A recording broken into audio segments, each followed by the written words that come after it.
Congratulations. It was the quiet click of a leather briefcase opening. Still weak from labor, her body trembling beneath crisp, white hospital sheets, at Mount Sinai on the Upper East Side, Charlotte turned her head slowly toward the sound. Outside the floor-to-ceiling window, the Manhattan skyline glowed in early morning gray. Inside the room, everything felt colder than the December air beyond the glass. Her son lay against her chest, barely an hour old. Nathaniel Carrington stood at the foot of her bed. He wasn't looking at the baby. He wasn't looking at her either. Instead, his mother, Eleanor Carrington, stepped forward in a tailored cream coat that probably cost more than the average New Yorker's rent.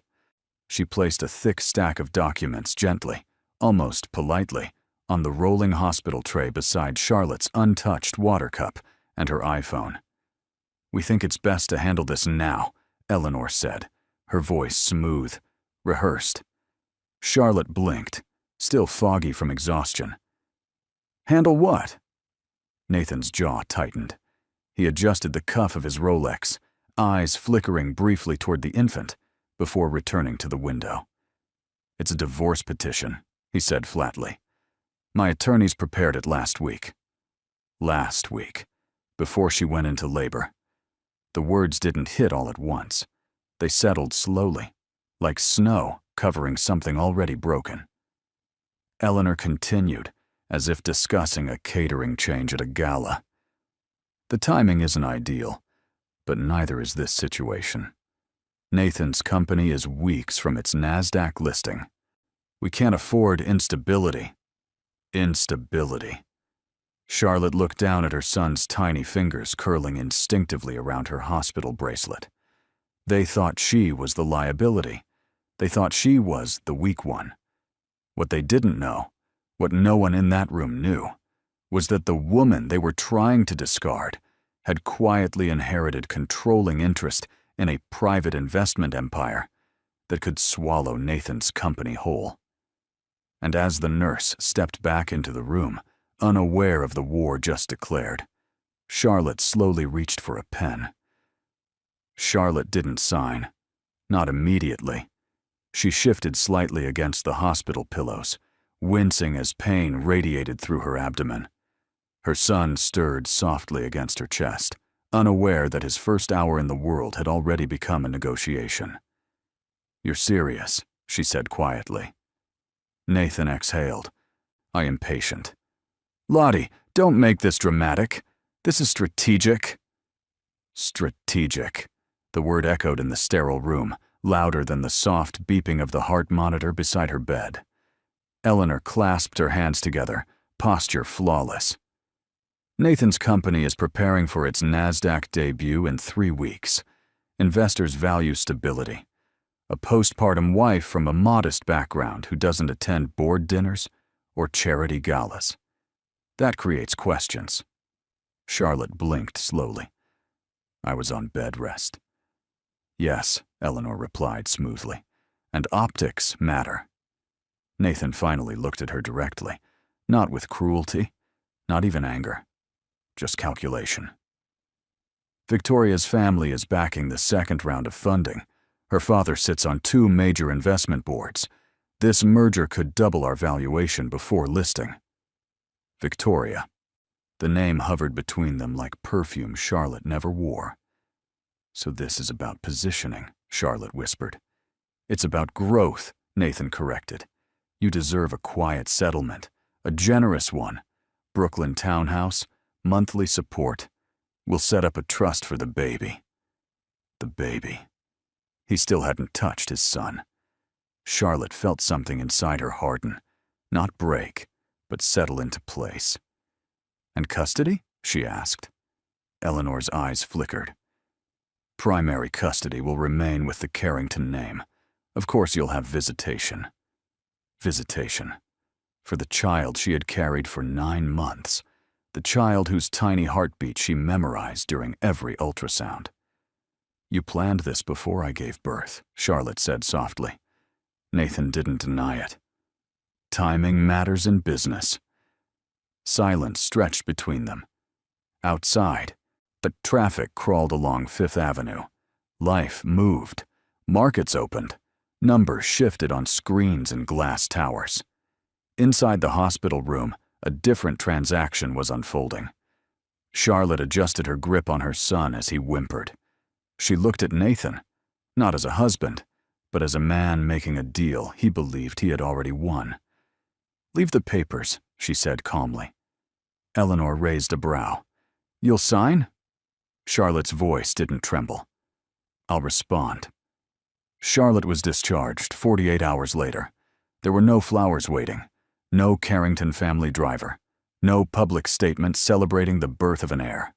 Only a black car service she ordered herself through an app on her iPhone. The December air cut sharply against her skin as the nurse helped her into the back seat. She held her newborn close, wrapped carefully in a soft gray blanket the hospital provided. The city smelled like cold metal and exhaust, like Manhattan always did before Christmas. Nathan hadn't called. Eleanor hadn't texted. The divorce documents sat in her leather tote bag beside a packet of discharge instructions and a bottle of prescribed pain medication. As the car moved south along Fifth Avenue, Charlotte stared out at storefront windows dressed in gold and crystal. Cartier lights glittered. Saks displayed winter gowns beneath artificial snow. Life looked polished, untouched. Inside the vehicle, her world had just been erased. Her son stirred, making a small sound in his sleep. Charlotte brushed her finger gently across his cheek. "I've got you," she whispered. Not a promise to the world, just to him. The car stopped in front of a temporary furnished apartment in Brooklyn Heights. It wasn't glamorous, but it was quiet. Private. No doormen reporting her movements to society pages. After settling the baby into a borrowed bassinet, Charlotte sat at the small dining table. The room still smelled faintly of new paint and unopened Amazon boxes stacked against the wall. She opened her MacBook Air. Her fingers hovered above the keyboard for a long moment. Then she typed a single email. Subject line, "It's time." Recipient, Andrew Calloway. There were no emotional paragraphs, no accusations, just 3 sentences. "They filed for divorce before our son was born. They're seeking primary custody. I need to activate contingency clause 17. She hit send. Within 30 seconds, her phone vibrated. Andrew never missed important messages, and his reply was brief. "Understood. Do not sign anything. I'll be in Manhattan by morning." Charlotte closed the laptop slowly. Across the East River, financial towers shimmered under the night sky. Somewhere in one of those buildings, markets moved because of families like hers. Nathan believed he had removed a liability. He had no idea he had just triggered a mechanism far larger than his IPO. Andrew Calloway arrived before sunrise. Charlotte heard the soft knock at 6:12 a.m., just as pale winter light crept through the Brooklyn Heights windows. She had barely slept. The baby stirred beside her on the couch, wrapped securely against her chest. Andrew stepped inside, wearing a navy overcoat and carrying a slim leather portfolio. His silver hair was neatly combed, and his posture calm but alert, the same way it had been for the past 20 years as chief financial officer of Hayes Global Holdings. He didn't waste time on small talk. "I assumed they'd move before the IPO," he said quietly. "I didn't expect them to do it in a hospital room." Charlotte gave a faint, tired smile. "They called it strategic." Andrew's jaw tightened. "They always do." He set the portfolio on the table and opened it. Inside were documents most people in Manhattan would never see. Trust agreements, equity allocations, private holding structures tied to discrete office towers along Park Avenue. "Contingency Clause 17, Andrew continued. "It was written by your father after the Carrington acquisition attempt 12 years ago." Charlotte looked up. "The failed one?" "Failed publicly," Andrew corrected. "So not privately." He slid a document toward her. If any direct heir of Hayes Global is threatened with financial destabilization, coercive divorce litigation, or custody manipulation that risks legacy assets, control authority can be activated early. Charlotte felt her pulse slow. My trust isn't accessible until I'm 32. Normally, Andrew said, but if the heir is legally targeted in a way that could transfer influence outside the bloodline, the board can override the age restriction. She stared at the fine print. Nathan believed she was financially dependent. Eleanor believed she could intimidate her into signing. Neither of them knew the Carrington name had once tried, and failed, to absorb Hayes Global during a quiet market downturn years ago. Andrew folded his hands. They don't realize who you are because you chose anonymity. That was your right. Charlotte looked down at her son, his tiny fingers curling instinctively. What happens if we activate it? She asked. Andrew's voice was steady. Hayes Global becomes visible. He paused. And once we're visible, Charlotte, we don't defend. We acquire. 3 nights later, Nathan Carrington stood beneath the bright studio lights of CNBC, adjusting his cufflinks, while the production assistant clipped a microphone to his lapel. Behind him, a large digital screen displayed the Carrington FinTech logo beside a scrolling NASDAQ ticker. His navy suit was tailored perfectly. The Rolex on his wrist caught the light every time he gestured. He looked composed, victorious. Carrington FinTech is positioned to disrupt legacy banking models, he told the anchor smoothly. We're bringing stability and innovation to a volatile market.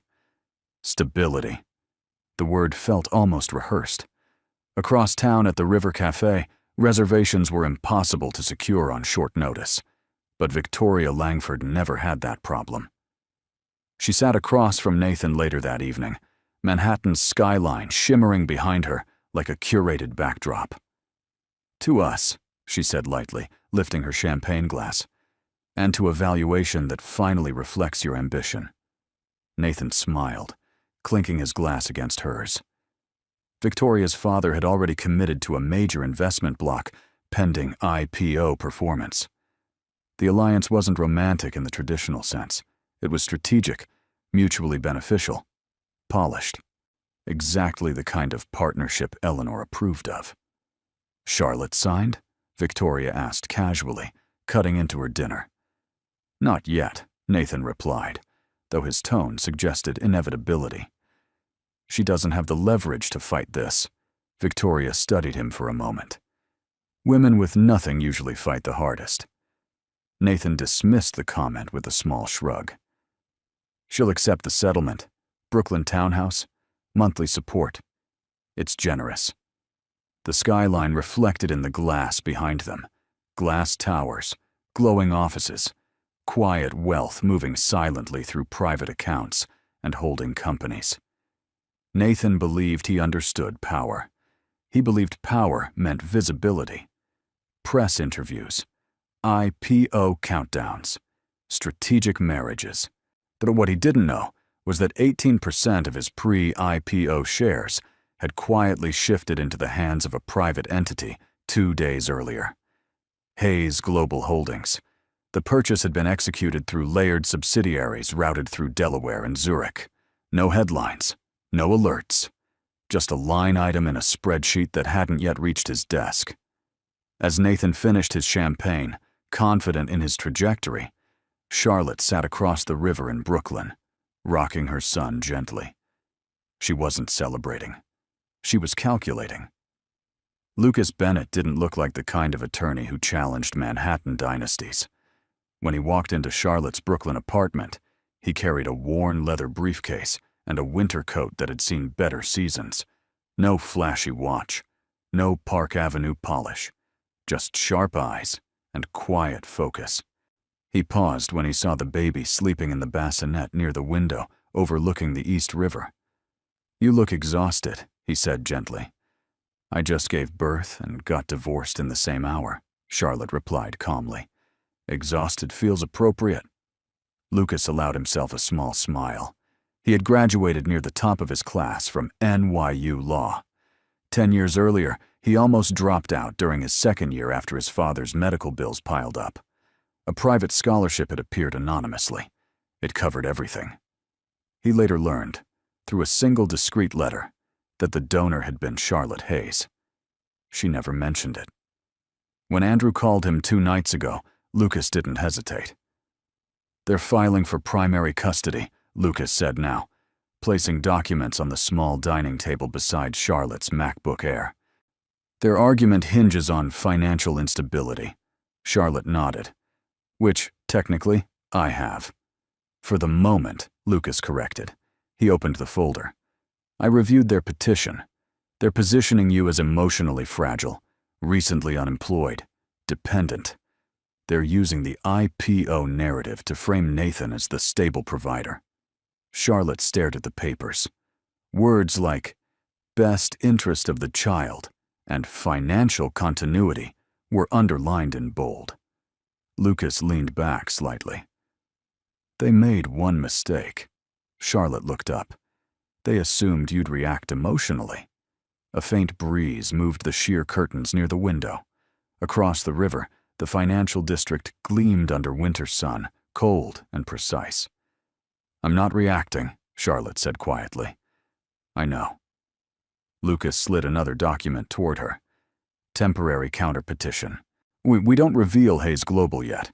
We argue procedural overreach and coercive timing, serving divorce papers within hours of childbirth." Charlotte's eyes hardened. "They wanted control," Lucas nodded. "Then let's make this about accountability." Outside, Wall Street tickers moved. Investors refreshed their Bloomberg terminals. Somewhere in a glass tower, Nathan finalized another pre-IPO interview. He believed the battlefield was public. He didn't realize the war had already shifted to courtrooms and boardrooms. And this time, Charlotte wasn't alone. IPO morning arrived with cameras. Nathan stood on the NASDAQ podium in Times Square, the massive curved screen above him flashing CFT in bold white letters against electric blue. Reporters gathered below. Flashbulbs burst in rhythmic waves. He rang the opening bell with controlled confidence. Applause followed. Victoria stood just off stage in a tailored ivory suit, offering a poised smile to financial correspondents. Eleanor watched from a private viewing room, already drafting the next press release in her mind. Carrington FinTech opened strong, up 12% in the first hour. Nathan gave interviews back-to-back, seated in a glass-walled conference room overlooking Midtown. He spoke about digital banking reform, consumer trust, scalable architecture. He spoke about stability. At 11:17 a.m., the first alert appeared on an internal Slack channel. Large block trade executed. 18% institutional shift. Nathan's CFO frowned at his tablet. "That's unusual." "Normal IPO volatility," Nathan replied casually, adjusting his tie. But the buying entity didn't resemble retail enthusiasm. It was coordinated, strategic, routed through a Delaware holding structure few recognized. At 12:03 p.m., another alert. Board seat eligibility triggered. Now Nathan looked up. "What board seat?" he asked sharply. The CFO swallowed. "Whoever holds above 15% qualifies for emergency oversight voting rights." Victoria's smile thinned slightly as she refreshed her phone. By 1:30 p.m., financial blogs began speculating. Who is behind the institutional consolidation? Why is Hayes Global Holdings listed as beneficial interest? Nathan froze. "Hayes," he repeated. The name rang faintly familiar, buried somewhere in old acquisition attempts his mother once mentioned. The stock, once up 12%, began sliding. Down 8. Down 14. Investors hated uncertainty. Nathan's phone vibrated nonstop now. Reporters shifted tone. The CNBC anchor requested clarification about unexpected governance implications. Eleanor stepped into the room, her composure strained. "This is temporary," she said quickly. "We'll contain it." But Nathan wasn't listening. Across the East River, Charlotte sat quietly in her Brooklyn apartment, her son sleeping against her shoulder. Andrew's message appeared on her phone. Voting threshold secured. They can't remove us. Charlotte looked out at the Manhattan skyline, steady and unmoved. Nathan believed power meant standing on a podium.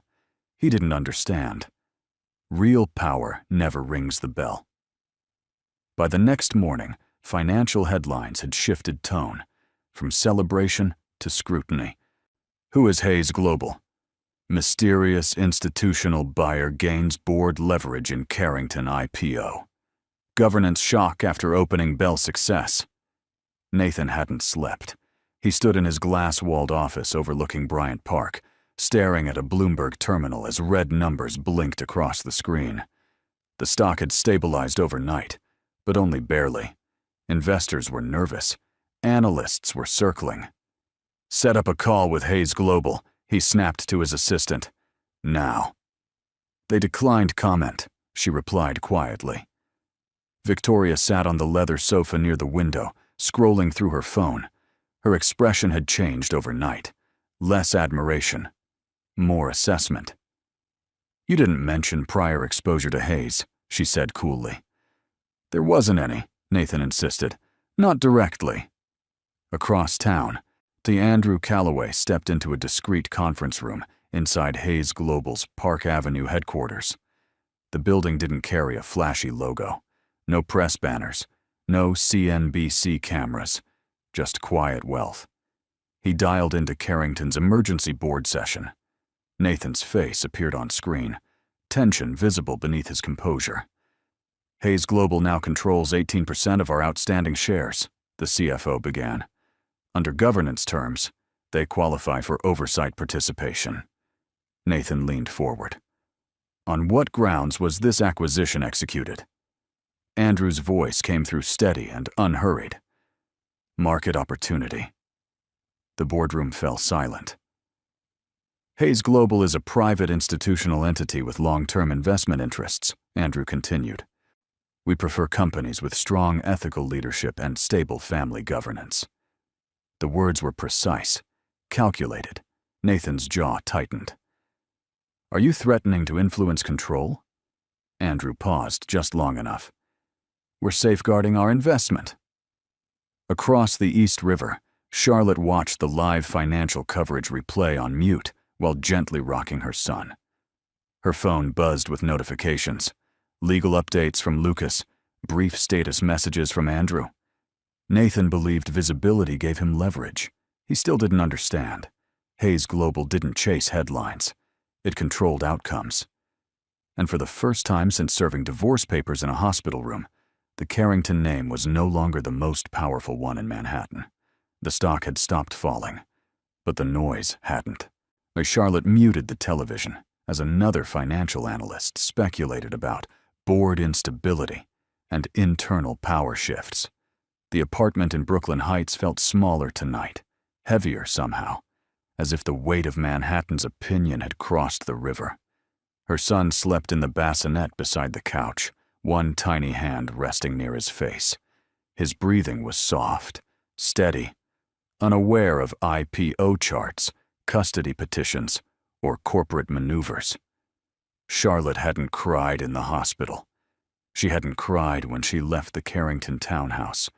But now, alone under the dim kitchen light, exhaustion pressed into her bones. Her body still ached from childbirth. Stitches pulled when she stood too quickly. The pain medication sat untouched on the counter beside a cooling cup of Starbucks coffee she'd ordered through delivery earlier, just to feel normal for 5 minutes. Her phone buzzed again. Another legal update from Lucas. The Carrington attorneys were requesting an emergency custody review, citing market volatility and reputational exposure. Reputational exposure. As if she were the scandal. Charlotte picked up her Kindle from the coffee table. She had downloaded Atomic Habits months ago but never finished it.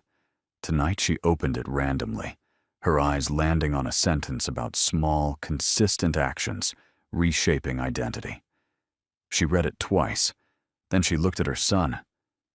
"They think I'm unstable," she whispered softly. "They think I'm alone." Her voice didn't tremble, but her hands did. For a brief moment, a fragile, a human moment, she imagined signing the papers, accepting the townhouse, letting Nathan keep control, raising her child quietly somewhere far from Wall Street. No boardrooms, no power struggles, just peace. Her phone buzzed again. This time, a message from Andrew. "Additional shares secured. 21% now. They can't outvote us." Charlotte closed her eyes. Peace was not the same as surrender. She stood slowly, walked to the window, and looked across the East River at the glittering financial district. The towers looked calm from a distance, almost beautiful. But she knew what moved inside them. Nathan believed pressure would break her. He didn't understand something essential. She wasn't fighting for valuation. She was fighting for her son's name, and that made her impossible to intimidate. So Charlotte hadn't stepped inside Hayes Global's headquarters in over 3 years. The Park Avenue building didn't carry a flashy logo. No gold letters across the glass. Just a discreet brass plaque near the entrance and a lobby finished in quiet marble. The kind of wealth that didn't need to announce itself. Andrew met her at the elevator. "You don't have to stay long," he said gently, glancing at the infant carrier in her hand. "I'm not here long," Charlotte replied calmly. "I'm here officially." She wore a simple black coat. No dramatic entrance. No photographers waiting outside. The press still didn't know her name. That was about to change. Inside the private boardroom on the 32nd floor, floor-to-ceiling windows framed the Manhattan skyline in pale winter light. Around the long walnut table sat 6 board members, men and women who had worked alongside her father for decades. They stood when she entered, not out of obligation, out of recognition. Andrew placed a thin folder in front of her seat. Beside it rested a Montblanc pen, her father's. She hadn't touched it since his funeral. "Contingency Clause 17 has been activated," Andrew announced to the room. "Trust restrictions temporarily lifted under protective authority. Charlotte Hayes now holds executive voting control." There was no applause, just silence, heavy with understanding. Charlotte sat down slowly. Across town, Nathan was still in meetings, scrambling to stabilize investor confidence. He believed Hayes Global was maneuvering as an external threat. He still didn't know who he was negotiating against. Andrew turned toward her. "One, under current share accumulation, we can request immediate governance review at Carrington FinTech. You would be eligible for an oversight seat." The weight of the moment settled. Charlotte thought about the hospital room, the divorce papers, the word instability. She picked up the Montblanc pen. For a brief second, her hand hovered. Then she signed the authorization form. The skyline outside remained steady, unchanged. But in that quiet boardroom overlooking Park Avenue, control had officially shifted. Nathan had tried to remove her from his future. He had unknowingly written her into his board agenda instead. Nathan's assistant knocked twice before entering. "You have an emergency governance notice," she said carefully, placing a printed document on his glass desk. Nathan barely looked up.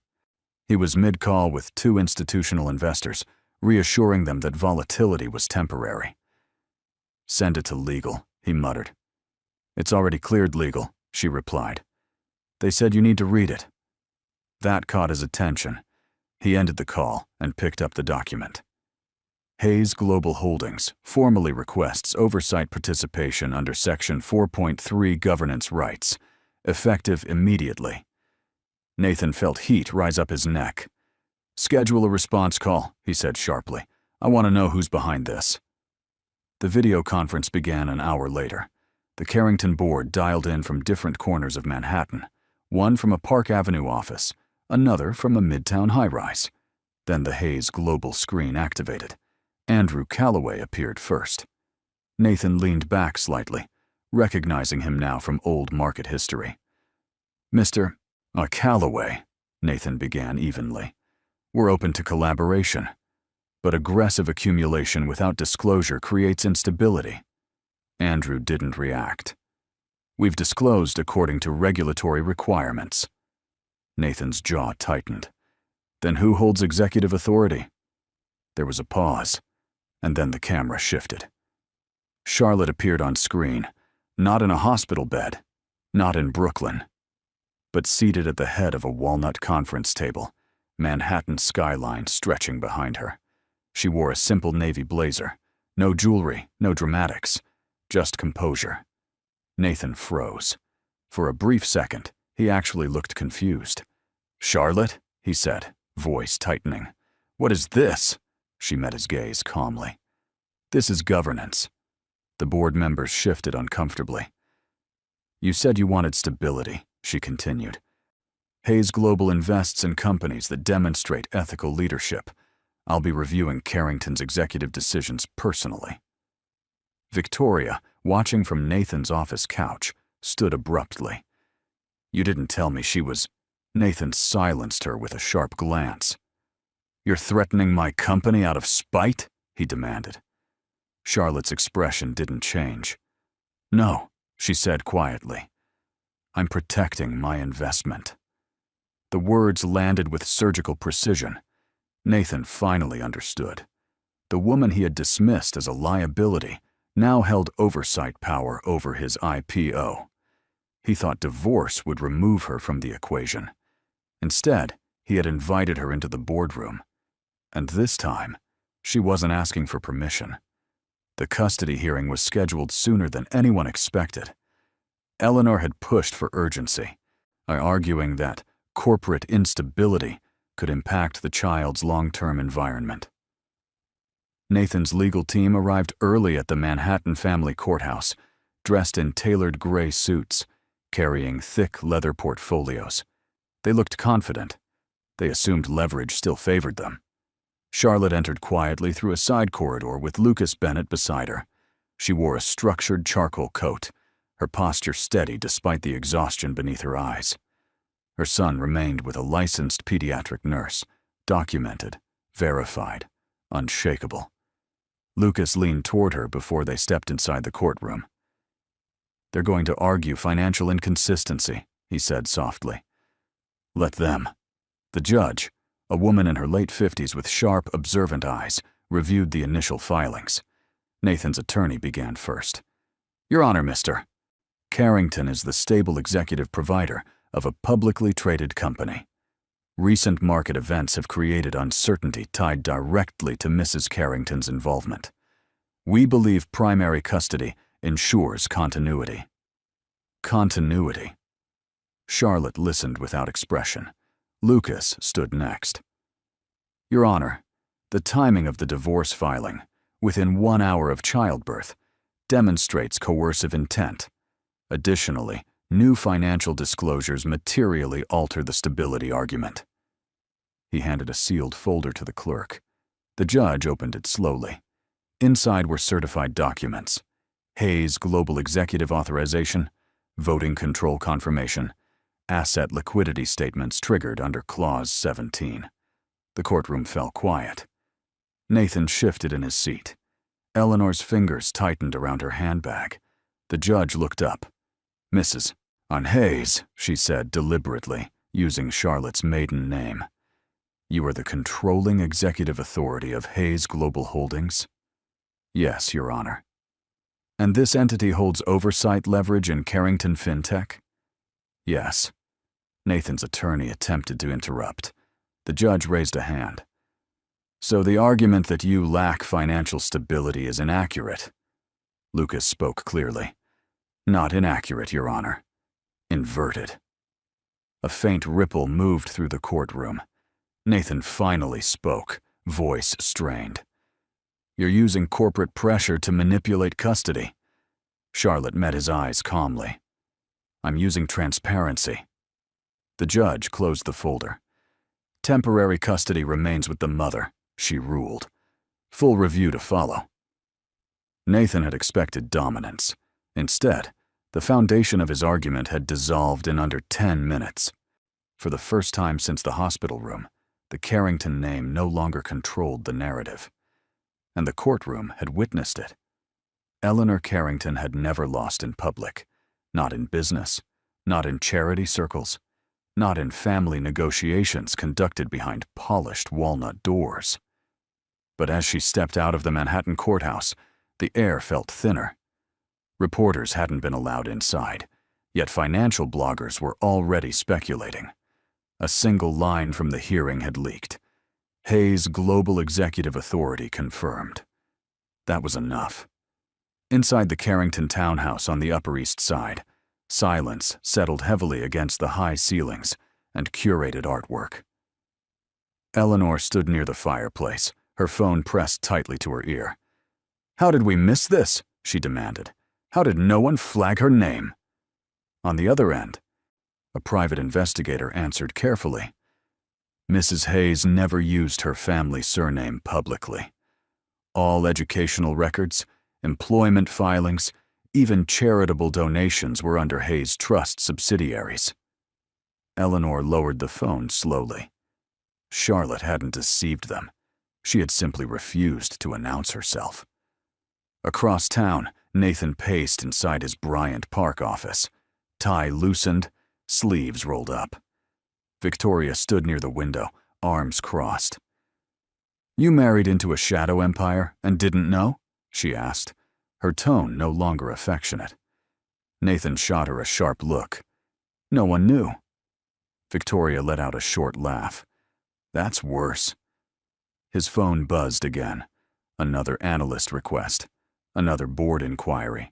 The Hayes Global had formally requested an internal governance audit of Carrington FinTech's executive decisions during the IPO preparation period. Audit. That word spread faster than any stock fluctuation.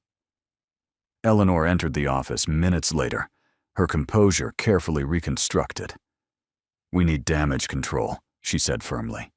"If Hayes calls for executive review, we rally loyal board votes." Nathan hesitated. "They hold 21%, he reminded her quietly. "And we hold reputation," Eleanor snapped. But reputation had begun to crack. An early investor emailed concerns about ethical optics. A venture partner requested a private meeting. The NASDAQ debut that was supposed to cement Carrington legacy now looked fragile. For the first time, Nathan felt something unfamiliar. Not anger, not defensiveness, vulnerability. Then he thought divorce would remove Charlotte from his future. Instead, she had re-entered his world not as an ex-wife, but as oversight authority. And somewhere between the courthouse ruling and the audit notice, the Carrington empire had begun to fracture from the inside. The second custody hearing was supposed to be procedural, routine clarification, updated financial disclosures, structured parenting schedules. Nathan arrived composed, wearing a dark tailored suit and the expression of a man reclaiming control. Eleanor sat beside him, posture immaculate, confidence carefully restored. Charlotte entered with Lucas at her side, calm but alert. She hadn't slept much. Her son was now 6 weeks old, growing stronger every day. So was she. Nathan's attorney opened with renewed force. "Your Honor, while Mrs. Hayes possesses financial resources, recent actions demonstrate a conflict of interest. She is using corporate leverage to destabilize Mr. Carrington's professional standing. That instability affects the child." The argument was smoother this time, sharper. Lucas waited until the statement finished. "Your Honor," he said evenly, "we would like to introduce supplementary documentation obtained during governance review." He handed a sealed envelope to the clerk. Nathan frowned. "What documentation?" he demanded quietly. Lucas didn't answer him. He waited for the judge to open the file. Inside were printed internal emails from Carrington FinTech's executive server, recovered during Hayes Global's audit. The judge read silently for several long seconds. Then she looked up. "Mr. Carrington," she said slowly, "did you write this?" Nathan's face drained of color. The email, or dated 3 weeks before Charlotte gave birth, read clearly, "If divorce proceedings are initiated before IPO filing, asset separation simplifies optics. Custody should default to the Carrington name to avoid dilution risk." The courtroom felt suddenly smaller. Nathan shifted in his seat. That was strategic language, taken out of context. The judge continued reading. Another line. "Emotional timing post-delivery increases compliance probability." Eleanor inhaled sharply. Charlotte did not react outwardly, but inside, something settled permanently. This wasn't about incompatibility. It wasn't even about betrayal. It was calculation. Lucas spoke calmly. "Your Honor, this demonstrates premeditated manipulation tied directly to the timing of childbirth." The judge closed the folder. "Temporary sole custody remains with Mrs. Hayes," she ruled firmly. "Further review will consider ethical conduct." Nathan had tried to argue instability. Instead, his own words exposed intent. Outside the courthouse, reporters gathered. For the first time, the narrative shifted. Not toward wealth, but toward character. And Nathan's had just been entered into public record. The courtroom was quieter this time, not tense, not dramatic, just watchful. Charlotte sat at the plaintiff's table, her posture steady, her hands folded loosely in front of her. Lucas reviewed notes beside her, but neither of them spoke. They didn't need to. Nathan looked different today, less polished. The headlines about the internal email had spread through financial media like wildfire. CNBC had softened its tone, and analysts had begun using words like governance concern and leadership scrutiny. Reputation was fragile, and Nathan was beginning to feel it. The judge requested an updated parenting assessment from the court-appointed family specialist. The report was neutral: structured schedules, supervised transitional visits, gradual familiarity. No accusations, just facts. Then the specialist added something unexpected. "Your Honor, during the observed visit, the infant displayed immediate physical recognition of the mother's presence, calm breathing, direct eye tracking, responsive cooing. The father's interaction was appropriate, but limited in duration." Nathan shifted uncomfortably. Charlotte didn't move. The judge nodded slowly. "We are not evaluating corporate strategy. We are evaluating attachment." That word lingered. Attachment. But Lucas spoke gently. "Your Honor, Mrs. Hayes has demonstrated consistent primary caregiving since birth. The timing of the divorce filing created unnecessary emotional disruption during a medically vulnerable period." Nathan's attorney attempted to reframe the argument. But then something small happened. Charlotte's son, seated quietly in the infant carrier beside her chair, stirred awake, his tiny face wrinkled in confusion for a brief moment. Charlotte leaned down instinctively. "It's okay," she whispered softly. The baby reached upward, without hesitation, gripping her finger tightly. The room stilled. The judge observed carefully. There were no theatrics, no speeches, just instinct. Nathan watched the moment unfold, something unreadable flickering across his face. He had prepared arguments about legacy, about surname, about financial continuity. But he hadn't prepared for this. The judge closed the file. "Primary physical custody remains with the mother," she ruled firmly. "Mr. Carrington will receive structured visitation." It wasn't dramatic, it wasn't explosive, but it was decisive. And for the first time since that hospital room, the only thing that mattered wasn't power, it was presence. The emergency board meeting was scheduled for 8 a.m. No press, no live stream, just 12 voting members seated around the long glass table inside Carrington FinTech's headquarters overlooking Bryant Park. Nathan arrived early, carrying a leather folder he hadn't needed in years. For the first time since the IPO launch, the hallway felt colder. Employees avoided eye contact. Conversations stopped when he passed. He told himself it was temporary. The markets fluctuate. Headlines fade. But governance votes leave scars.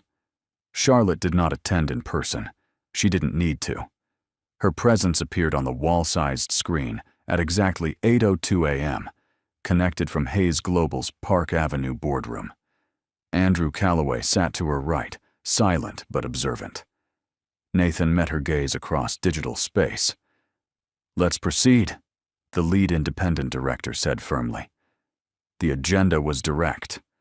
Review of executive conduct during IPO preparation, assessment of reputational risk, vote of confidence in current leadership. Nathan spoke first. "I built this company from the ground up," he said evenly. "Temporary optics should not erase performance." One board member cleared her throat. "It's not optics," she said carefully. "It's governance integrity." Another added, "The internal email exposed strategic intent that conflicts with ethical leadership standards." Nathan's jaw tightened. "You're overreacting to language." Charlotte finally spoke. Her voice was calm, not emotional. "Language reveals priorities." Silence followed. The independent director summarized the findings. Stock volatility triggered by undisclosed exposure risk. Investor confidence shaken. Audit recommendation unresolved. Then came the vote. One by one, 12 voices. 6 in favor of leadership transition. 2 abstained. 4 opposed. The majority was clear. Nathan felt the weight before the words were spoken. "Effective immediately," the director said. "Mr. Carrington will step down as CEO pending further review." The room stayed still. No applause, no celebration, just consequence. Victoria had already distanced herself publicly 2 days earlier. Eleanor was not present. She had chosen not to witness the outcome. Nathan looked at the screen again. Charlotte didn't smile. She didn't gloat. She simply nodded once. He had tried to remove her from his life. Instead, she had removed him from his own boardroom. The Plaza Hotel glittered under crystal chandeliers the way it always had, unchanged by scandal, immune to headlines. The annual Children's Financial Literacy Gala had not been canceled. In Manhattan, events never stopped for personal collapse. Charlotte stepped out of a black car onto Fifth Avenue just after sunset. The winter air was sharp, but she didn't flinch. She wore a deep midnight blue Dior gown, elegant, structured, understated. No diamonds, no excess. Power didn't need decoration. Lucas Bennett stepped out behind her in a tailored tuxedo, offering his arm not as display, but as steady presence. Inside, the ballroom shimmered with old money and controlled whispers. Investment bankers, hedge fund founders, philanthropists, the kind of room Nathan once commanded effortlessly. Tonight, the room shifted when Charlotte entered, not loudly, but noticeably. Andrew Calloway was already waiting near the stage, speaking quietly with 2 trustees. When Charlotte approached, conversations softened. "She's here," someone murmured. "She's Hayes," another whispered. Across the room, Nathan stood near the bar, no longer introduced as CEO, only as founder. The distinction mattered. He wore a dark suit, but something about him felt diminished. Victoria was not present. Eleanor remained absent from public events until further notice. Charlotte didn't avoid him. She didn't approach him either. Instead, she walked toward the podium when her name was announced.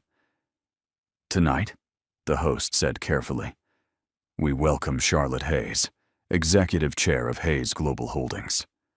There was a pause, then applause, not explosive, respectful, measured. Charlotte took the microphone calmly. "My son was born 6 weeks ago," she began, "and he deserves a world where financial literacy is taught with integrity, not manipulation." The room went still. This year, Hayes Global will establish a fund supporting single parents rebuilding after coercive financial litigation. It wasn't revenge. It was architecture. Nathan watched her speak, steady, composed, untouchable. He had tried to frame her as instability. Now she stood framed by gold, light, and legacy. Manhattan watched carefully, and for the first time, the Carrington name was no longer the headline. She was. The gala had ended, but Manhattan never truly went quiet.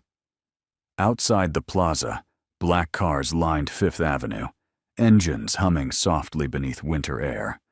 Guests filtered out in controlled clusters, their conversations subdued but charged. Charlotte stepped onto the marble steps, Lucas a few feet behind her, giving her space without leaving her alone. Charlotte. She knew the voice before she turned. Nathan stood near the curb, hands in his coat pockets. No entourage, no photographers, just him. The city lights reflected faintly in his eyes, but the sharp certainty she once knew was gone. "Can we talk?" he asked. Lucas glanced at her. "I'll be over there," he said quietly, stepping aside but remaining within view. Charlotte faced Nathan fully. "You have 5 minutes." He nodded once. "I made mistakes," he began. "Not defensive, not calculated, just tired. I thought I was protecting growth. I thought I was building something that required hard decisions." "You called it strategic," she replied evenly. His jaw tightened. "I didn't think you'd fight." "I didn't fight," she corrected softly. "I responded." The distinction hung between them. Nathan exhaled slowly. "The board removed me this morning, officially." "I know. You orchestrated it." "No," she said calmly. "Your email did." Silence followed. Traffic moved. A distant siren echoed somewhere down Central Park South.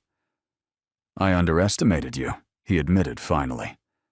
Charlotte studied him for a moment, not with hatred, not with triumph, with clarity.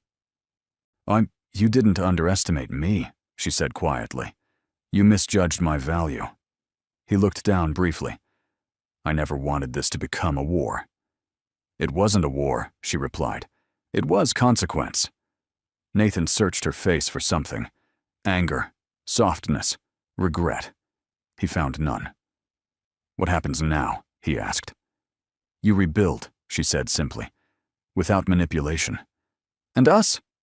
Charlotte's expression didn't waver. "There is no us. There is our son." She turned toward Lucas, who stepped forward without hesitation. Nathan remained on the curb as the car door closed. For the first time in his life, he understood something money couldn't reverse. Some losses don't come from markets. They come from character. 6 months later, Manhattan had moved on. Markets recovered. Headlines shifted. New scandals replaced old ones. But Hayes Global did not retreat. Under Charlotte's leadership, the firm announced a strategic expansion into ethical fintech oversight, quietly acquiring distressed assets that had once orbitated Carrington Fintech. Not as revenge, as recalibration. Her office on Park Avenue remained understated. No oversized nameplates, no media walls, just floor-to-ceiling glass overlooking the steady rhythm of Midtown. Her son now laughed easily. He had her eyes. Charlotte balanced him on her hip one afternoon as she reviewed quarterly projections on her MacBook. Numbers rose steadily. Controlled growth, sustainable positioning. Andrew entered with a thin folder. "Final acquisition paperwork," he said. "Carrington's remaining voting shares have been redistributed. The board is stabilizing." Charlotte nodded once. Nathan had not disappeared entirely. He retained minority equity, though stripped of authority. His public appearances were limited, rebuilding quietly. Eleanor's social calendar had thinned. Victoria had aligned herself elsewhere. Consequences had unfolded without spectacle. That evening, Charlotte walked through Central Park with Lucas, pushing a stroller beneath bare winter trees. The city felt different now. Not hostile, not demanding. Balanced. Lucas glanced at her gently. "You didn't destroy him." "No," she said. "He did that himself." They walked in silence for a moment. "I never thanked you," he added quietly. "For law school." Charlotte smiled faintly. "You paid it back." He stopped walking. "Not fully." She looked up at him. Lucas wasn't dramatic. He wasn't theatrical. But his steadiness had never wavered. "I don't want to stand beside you because you're powerful," he said calmly. "I want to stand beside you because you're principled." The words were simple, honest. Charlotte felt something unfamiliar, but welcome. Not urgency, not pressure. Peace. Across the skyline, glass towers reflected fading sunlight. The same towers that once symbolized conflict now felt distant. She hadn't won a war. She had reclaimed her life, and this time she chose partnership, not out of strategy, but out of respect. 1 year later, the skyline looked the same, but everything else had changed. Charlotte stood in her Park Avenue office, her son balanced against her shoulder, as late afternoon sunlight poured through the glass. Manhattan moved below. Yellow taxis weaving through traffic, traders exiting towers, headlines refreshing across digital billboards. Hayes Global had just released its annual report. Strong returns, and zero governance violations, expanded oversight investments. The firm's new initiative, the Hayes Foundation for Ethical Family Advocacy, had already funded legal aid for dozens of parents facing coercive financial litigation. Quietly, effectively. Not revenge, restoration. Her assistant stepped in softly. "Your 4 p.m. is here." Charlotte nodded. Nathan entered moments later. He looked different, not defeated, just humbled. His suit was simpler now. No Rolex, no entourage. He carried only a small folder. Their son, now walking with careful confidence, ran toward him without hesitation. Nathan knelt immediately. "Hey, buddy," he said softly, voice unguarded. There were no cameras, no board votes, no strategic positioning, just a father learning patience. Charlotte watched the moment carefully.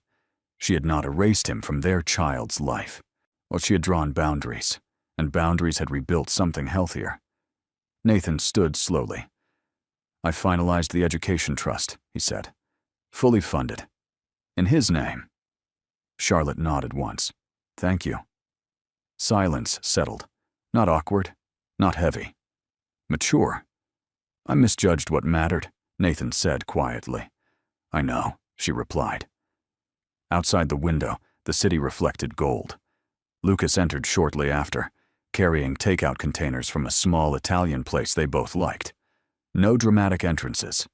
No diamond proposals under chandeliers. Just steadiness. Charlotte looked at her son, then at the skyline beyond him. They had tried to reduce her to instability. They had tried to silence her with paperwork. Instead, she built structure. She built integrity. She built a future where her child carried both names, Hayes and Carrington, without shame. Because legacy isn't about dominance. It's about what survives when pride falls away. And hers had survived everything. And just like that, our story comes to a close. If you are still here with me right now, truly still here, then something in this journey must have touched your heart in some way. Maybe it wasn't the wealth. Maybe it wasn't the boardrooms or the headlines.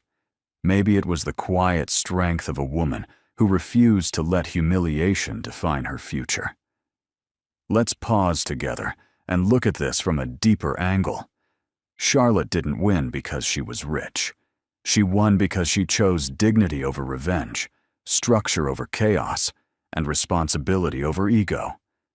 That's something we can all carry into our own lives. The Stoics believed that we cannot control what happens to us, only how we respond. Marcus Aurelius wrote, "You have power over your mind, not outside events." Realize this. and you will find strength." That's exactly what she did. She didn't react. She responded. Sometimes people will underestimate you. Sometimes they'll mistake your silence for weakness. But integrity, patience, and self-control are forms of power that don't fade when circumstances shift. And when you build from character instead of pride, what you create lasts. If this story meant something to you, if you felt seen, understood, or inspired even a little, please like, share, and subscribe. Stay with us. More stories are waiting. This story is a fictional narrative created for emotional storytelling and entertainment purposes. While it reflects realistic themes such as divorce, corporate governance, custody disputes, and financial power dynamics, the characters, companies, and events portrayed are entirely fictional. Any resemblance to real individuals, organizations, or legal cases is purely coincidental. The financial structures, legal procedures, and corporate mechanisms described are simplified for narrative clarity and dramatic effect. This content does not intend to provide legal, financial, or investment advice, nor does it represent actual corporate entities or real-life events. The purpose of this story is to explore themes of resilience, integrity, accountability, and personal growth within a dramatized setting. Viewers are encouraged to interpret it as a work of fiction designed to inspire reflection, rather than as a factual account or documentary representation of real-world business or legal practices.